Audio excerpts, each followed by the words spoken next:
The first sound that morning wasn't birdsong, nor the wind through pine, nor the crackle of a tired fire, it was the dog's whimpering, low and broken, like a man trying not to cry in front of his children. William Thompson stood barefoot on the frozen planks of his porch, his old service rifle hanging loose in one hand, watching the trail of blood snaking out of the woods like some cruel ribbon laid by death itself. He hadn't spoken a word in days, hadn't needed to, not since the snow began falling heavy, and the world had finally gone quiet enough for a man like him to think without being interrupted by life. But this morning, as the wind clawed at his throat and the dog stepped forward with a limp so deep it looked like each step cost a memory, he muttered just 3 words under his breath, not a prayer, not a curse, just a truth. God help you. The German shepherd, black and tan and so coated in dry blood that it looked like rusted iron, collapsed exactly 3 feet from the edge of the porch, right beside the same board William had replaced last summer after a storm tore half the front off the house. There was a moment, maybe 5 seconds, when neither of them moved, one man, one dog, both staring at each other like they knew something about the other the world hadn't figured out yet. William lowered the rifle, exhaled slow, and walked back inside, not to turn away, but to grab his old Ranger blanket, the one his wife once wrapped around their baby boy the night they brought him home from the hospital. By the time he came back, the dog hadn't moved, but its eyes were wide open, and they weren't begging for help, they were daring him not to care. He knelt slowly, bones aching louder than his thoughts, and wrapped the dog up tight, as if warmth could fix what the world had broken. That's when he saw the chain still looped around the animal's neck, not just any chain, but thick iron links, welded into a makeshift collar, burned black where metal met skin. There was no tag. No name. But the mark carved into the dog's left ear, a crude letter, he told William more than he wanted to know. He didn't need to say James Anderson's name aloud. The man's shadow was already crawling over the edge of the forest. That night, with the dog sleeping in a bed of pine blankets near the stove and William sitting beside him with a cup of black coffee and an unread letter from the county courthouse on the table, the silence in the cabin grew heavy, not lonely, not empty, just loaded. Loaded like a chambered round. Loaded like unfinished business. And just before the fire died low, and the cold began to whisper through the cracks in the logs, William looked down at the shepherd, its chest rising soft but steady, and said something he hadn't said in a very long time, something almost like a promise. You can stay if you want. He didn't expect an answer. But when the dog opened its eyes, only for a second, and let out the quietest exhale a body can give without dying, he understood. It wasn't just bleeding. It had come back from something. And it had come here on purpose. The next morning, there was a dead crow nailed to the front door with a rusted fishhook through its beak. The fishhook wasn't random, William recognized it from the old bait shop down by River 9, a place only 2 kinds of people ever visited, those who fished, and those who hunted for something else entirely. He stepped out barefoot again, rifle in hand, stared down the tree line like he was expecting it to blink first, and when it didn't, he reached up, removed the crow gently, and laid it on the frozen earth like a flag. Not for fear. But for memory. Someone had sent a message. And William Thompson, once ranger of the Bitterroot Range, had just received his first order in 22 years. He turned, looked back at the sleeping dog, and said softly, half to himself, half to the dark just beyond the trees. What the hell were you running from, boy? Shadow answered the question not with a bark, not with a growl, but with a sound so low and guttural it felt less like a response and more like a warning dragged up from somewhere beneath the bones. William had barely stepped away from the door, the crow's body still fresh in his hands, the nail still warm from the sun, when the dog bolted upright, shoulders trembling, eyes locked on the far side of the woods like something ancient had stepped back into the world.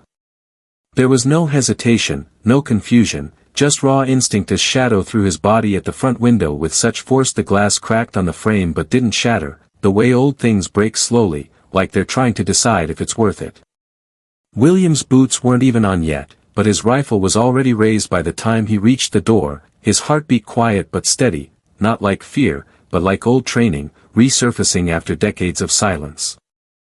Shadow barked once, short, sharp, surgical, and it wasn't a sound meant for attention, it was the kind of bark a dog makes when he's telling you you're not alone anymore. William stepped off the porch and scanned the trees, not with panic, but with that ranger's calm that never left his blood, even after the uniform did. At first, there was only snow, deep, heavy, untouched. But then he saw it, a single boot print, crisp and fresh, right at the edge of the tree line, pointing toward the house, not away. He didn't need a trail to follow. That one print told him everything he needed to know. Someone had come close, stopped, and decided not to enter just yet, as if they were waiting for something, or someone. He called out then, not shouting, not pleading, just loud enough for the wind to carry it in all directions. If you're here for the dog, you'd best turn around, you're not man enough for what comes after. No answer. Just a low creak from somewhere in the trees, like a branch shifting, or like weight being transferred from one foot to the other. William stood his ground a long moment more before returning inside, but Shadow wouldn't settle, not for hours, pacing like a sentry who knew the enemy wasn't far but hadn't yet shown his face. By sundown, William had cleaned and oiled the rifle, set up the trail cameras from the shed, and reinforced the porch lights with batteries from the old emergency kit his wife had built after the '92 blackout. It had been years since he prepared for something like this, not an attack, but a siege. That night, Shadow refused to sleep near the fire. Instead, he sat in the hall, between the door and the bedroom, watching the front like a soldier guarding a wounded captain. At 2:17 a.m., the trail camera flash went off outside, a quick burst like lightning in the middle of an otherwise dreamless night. William didn't move fast, didn't grab the rifle, didn't stumble, he just rose, steady as a clock chime, and opened the laptop that linked to the camera. There, on the screen, grainy and pale from infrared, a man standing perfectly still at the edge of the clearing, face just outside the beam. No movement. No hat. No coat. Just a man, watching. And right behind him, barely visible, was a second shadow, smaller, four-legged, silent. A dog. Another dog. The frame blinked, and both were gone. By morning, the print was gone, too. Snow had covered it perfectly, like it had never been there at all. Later that day, as William checked the camera and rewound the footage, he saw something new. The man hadn't come alone, and he hadn't come from the road. He'd come from the river, the frozen bend near the old dock where William used to tie up his canoe before they closed that section to public access. No one used that path anymore. No one but one man. James Anderson. Only Anderson knew that trail even existed, and if he'd brought a dog with him, one William didn't recognize, then this wasn't just about reclaiming Shadow. This was about something far worse. That afternoon, Harlan Bishop stopped by, just like he had every second Thursday for the past 6 years, with a bag of jerky, a flask of bad whiskey, and questions he always asked too carefully. "You seen anyone on your trail lately, Will?" he asked, eyes squinting too hard into the snow, not quite meeting William's gaze. William didn't answer directly, just stared at the coffee cup in his hands, letting the steam curl up like smoke from an old battlefield. Harlan shifted his weight, scraped his boot on the porch, and tried again.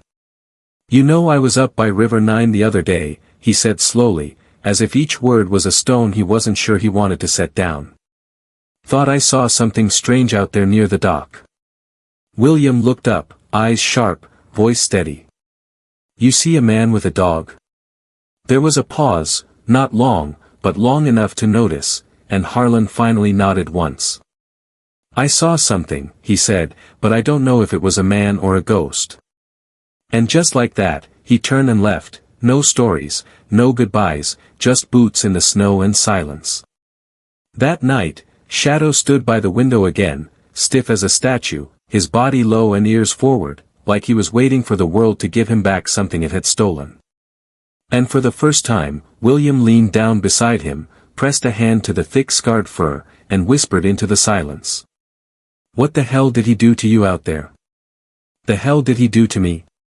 That answer came not in words, not in bark, but with a howl so long and broken that the wind itself seemed to stop and listen, like the trees had leaned closer just to hear it to the end. William didn't remember grabbing the rifle, didn't remember swinging open the door, but the cold air punched him in the chest as Shadow tore from the porch, not running blindly into the woods, but sprinting straight for the back of the property, toward the old well that hadn't been used since Reagan was in office. The moon hung low and blood-colored above the tree line, casting just enough light to make every shadow feel like a secret trying to claw its way out. By the time William caught up, Shadow was pawing and growling at the well's stone lip, nails scratching like he was trying to dig up something that had never wanted to be found. And then William saw it, a sliver of old cloth, half frozen and stiff with what looked like dried blood, wedged between the rocks like some forgotten offering to the cold. He dropped to one knee, not out of panic but out of something deeper, an old ranger's instinct, the one that taught him not to flinch, not to rush, but to listen first. The fabric wasn't just old, it was military issue, from a jacket that hadn't been made since the early 80s, and the name patch on it, though faded and torn, still had just enough left to read 5 letters that stopped William's breath. Thomp. The cloth had belonged to his brother. The one everyone said died in the snowstorm during that rescue mission on Mount Rosewood 31 years ago, the one whose body was never found. William staggered back from the well, rifle clutched tight, memories crashing like falling trees through the forest of his mind, snow, rope, blood, and that last radio transmission, the one he never stopped hearing on quiet nights. Will, I'm not gonna make it. But the jacket was here. Buried here. On his property. Shadow let out another low growl, this one aimed not at the well but at the woods behind them, and when William turned, the world dropped out from beneath him. There, at the edge of the trees, barely lit by moonlight, stood James Anderson. Not armed. Not shouting. Just standing, smiling. A cruel smile, small and sharp, the kind that doesn't need noise to wound. "How's the dog, Will?" Anderson called, his voice smooth as creek water but cold in a way that didn't melt with sunlight. William didn't answer, didn't move, didn't blink, he just stared at the man who once trained German shepherds for private security in backwater corners of the county, the man who knew how to make an animal trust and then turn on command. "I see he still remembers the well," Anderson said, stepping closer, boots crunching the snow like knuckles popping before a fist. Shadow barked once, twice, then fell silent, body low, ears tight, but eyes locked with Anderson's in a stare that looked almost human. "What's buried here, James?" William asked, his voice deep but steady, like thunder rumbling in a canyon too wide for the echo to reach the other side. Anderson just shrugged, that same damn smile playing at the corners of his mouth like a dare. "Depends who you ask, I suppose." And then, just like that, he turned and walked back into the woods, as calm as a man leaving Sunday service, coat flapping like a flag that had already seen too many wars. That night, William didn't sleep. He sat at the table, the jacket laid out in front of him, the name half missing but undeniable, his hands shaking not from age, but from the weight of something old being dragged back into the light. When the sun rose, he didn't reach for his coffee, didn't feed the stove. He opened the floorboards in the hallway, the ones he'd nailed shut 20 years ago when he swore he was done with that part of his life, and pulled out a tin box covered in dust and regret. Inside, an old badge, a photograph of 3 men in uniform, and a blood-stained map with one word written across the bottom in black ink, angry and final. Betrayal. He stared at the map for a long time, then at the door, then at Shadow, who hadn't taken his eyes off him since sunrise. And when William finally stood, rifle in hand, coat over his shoulder, voice rougher than gravel and twice as dry, he asked the only question that mattered. "Why the hell would my brother's jacket be buried on my land?" "He didn't die out there," the voice said, hoarse, low, and coming not from a memory, not from a dream, but from the far end of William Thompson's porch, where a man stood leaning heavy on a wooden cane, his breath fogging in the cold like smoke from a fire too stubborn to die. William didn't lower the rifle right away, because when you bury someone in your heart for 31 years, you don't recognize them by their face anymore, you recognize them by the way your own soul flinches when you hear their voice again. "Mason?" William asked, not shouting, not whispering, just saying the name like it hurt to speak, because sometimes the truth grows sharp when left alone too long. The man stepped forward, limping hard, his left leg stiff as iron and half his face lost to scar tissue, but the eyes, Lord, the eyes, were the same, still blue as cracked glacier ice, still watching like they'd seen too much to blink anymore.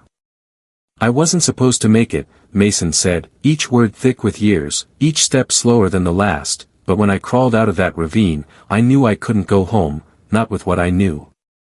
William lowered the rifle then, but not all the way, because even after all the betrayals and silences and holes in the earth that looked like graves, part of him needed to know. "What the hell happened to my brother?" Mason winced, like the question had a blade, then sat down on the edge of the porch like he'd carried the answer too far, too long, and didn't have the strength to hold it anymore. "We weren't just tracking hikers that day," he said, eyes locked on the woods like they could still hear. "We were chasing Anderson's people, smugglers running dogs, moving cash, trading weapons for silence." William stood there in the doorway, wind tugging at his coat, the smell of firewood and gun oil thick in the air, listening like a man watches a storm cross the ridge, knowing it's coming for him next. "Your brother found the drop point first," Mason went on, his hands trembling now, his voice cracking like an old vinyl left in the sun. "He radioed for backup, but what he didn't know was that Anderson had been listening on the other line, through Harlan." The name hit William like a hammer across the ribs, not because it surprised him, but because it didn't. "He led your brother into a trap," Mason said, eyes hard now, jaw set like stone, "and when the storm came, they made it look like he got lost, like he slipped, like nature took him." William turned slowly, eyes narrowing as shadow growled from the hall, not a bark, not a threat, just a low, steady sound like the earth itself was angry. "You telling me Harlan Bishop sold out his own?" William asked, voice soft but ready to snap like dry pine. "Sold out my family?"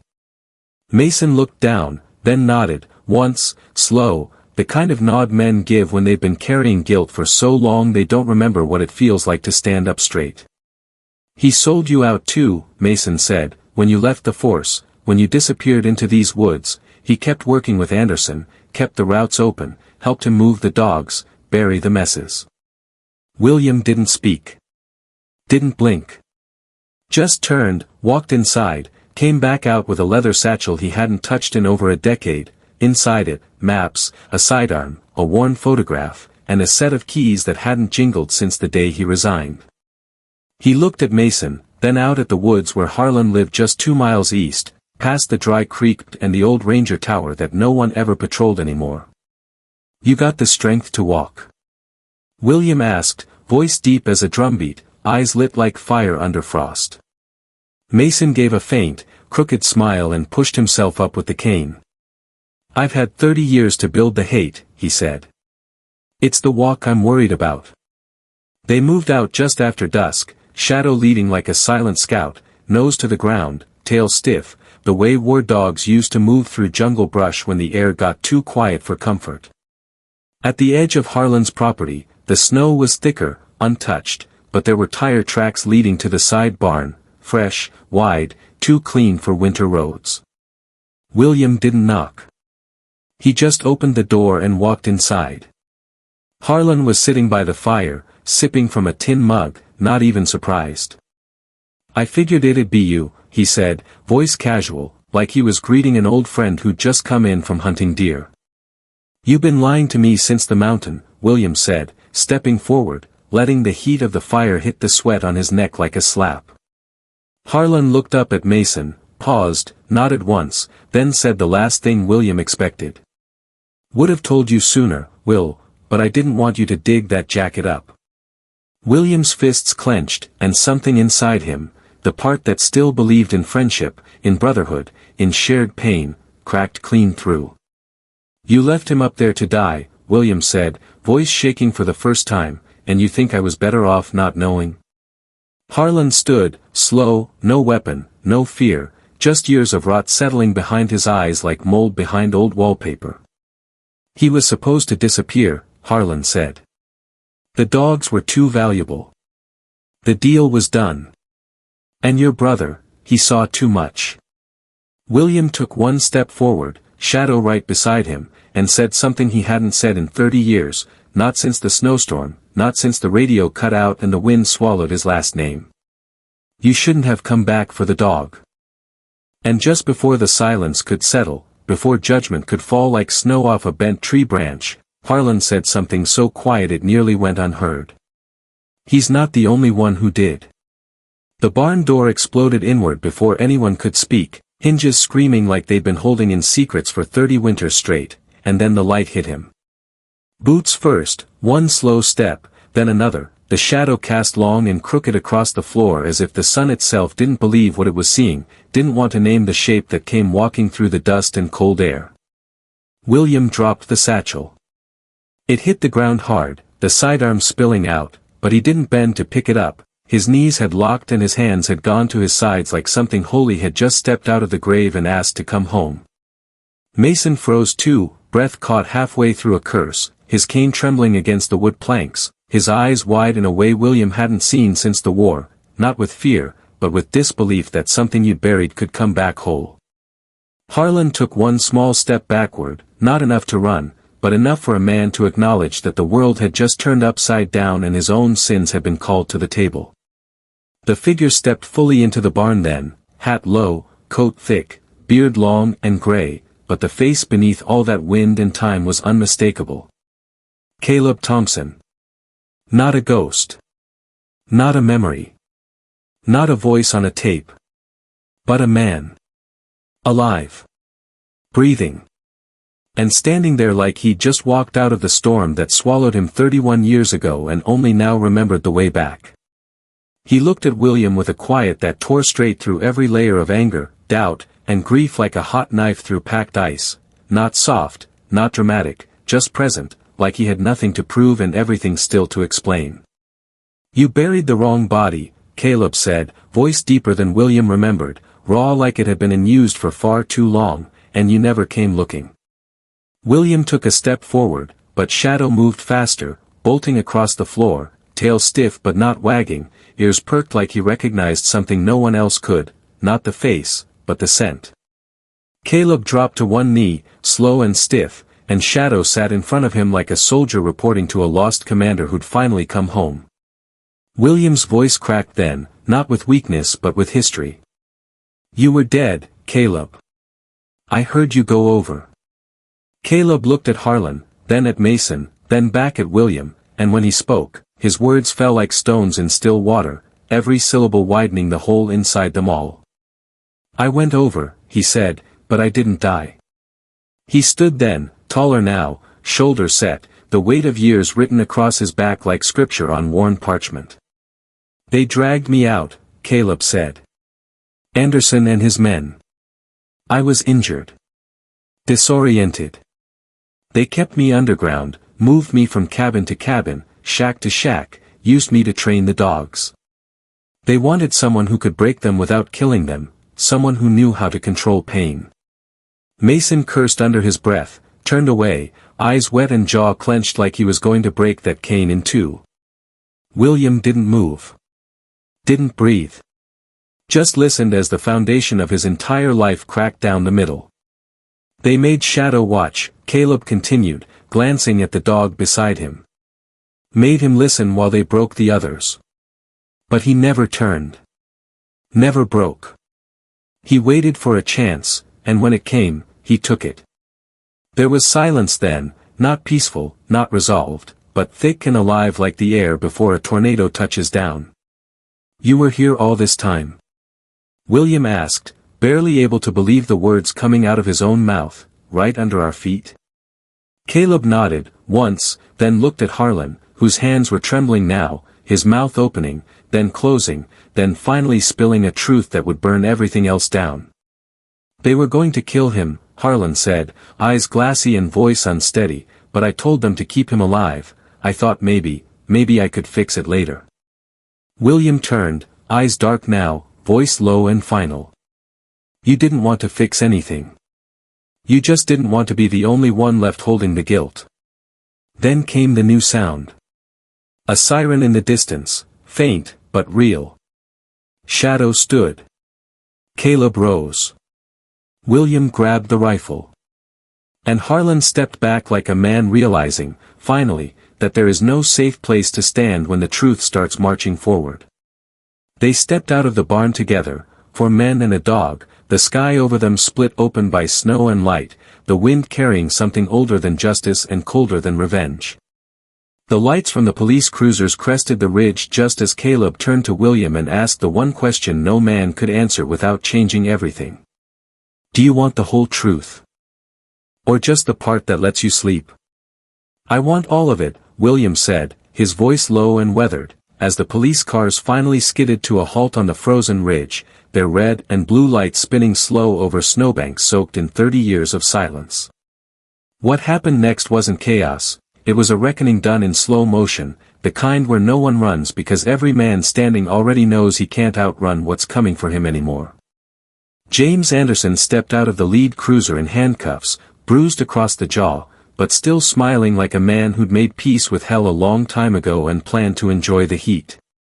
Sheriff McKinley, gray-haired, tired, and walking with that same limp he'd had since the accident in '89, nodded at William like the end of something had finally come home to roost.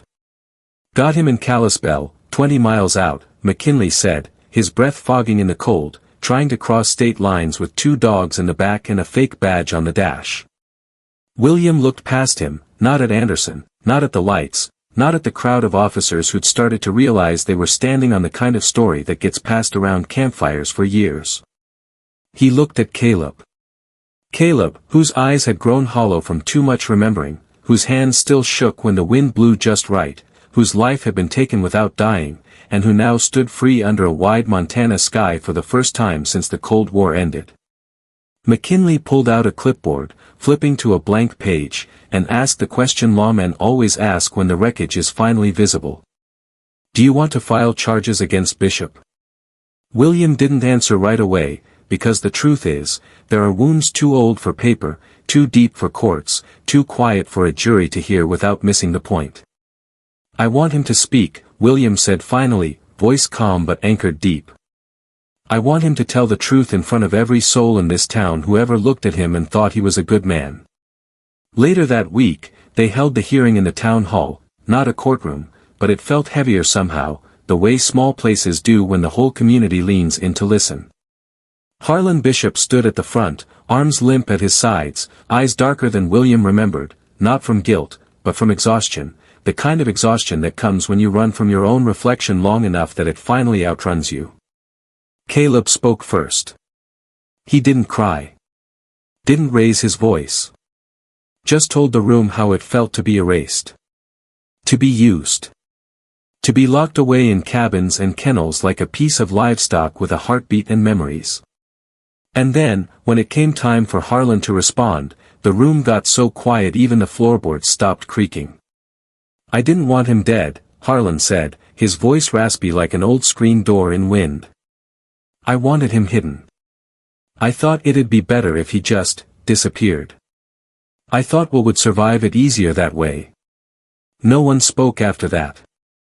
Not because it was enough, but because sometimes there's nothing left to say that wouldn't poison what's left standing. William walked outside after the hearing, coat tight around his shoulders, the cold cleaner now, the sun finally warm in a way it hadn't been since Shadow first came limping out of the trees.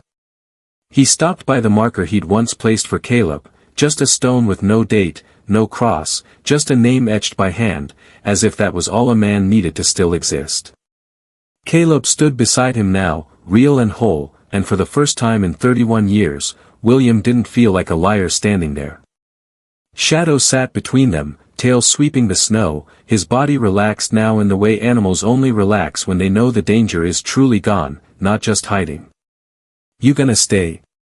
William asked, still looking at the stone, his voice barely more than a whisper. Caleb smiled, small but true. For a while, he said. But first, I want to help you build something. And they did. Together. By spring, the kennel was finished. A quiet place out by the ridge, fenced with pine and honor, with beds lined in cedar chips and a porch built wide enough for 2 old men and a dog who'd once saved them both. They called it the Shadow House. No sign out front. No phone number. Just a place where broken dogs came to be seen again, not fixed, not trained, just loved for the simple fact that they'd survived. And on one long summer evening, with the sun hanging low and the air smelling of split wood and river wind, William sat on the porch beside Shadow and asked the last question he ever needed answered. Did we do right by him, you think? Shadow didn't move. Didn't bark. Just leaned into his side, heavy and warm, eyes half closed, as if to say, we came back. That was enough.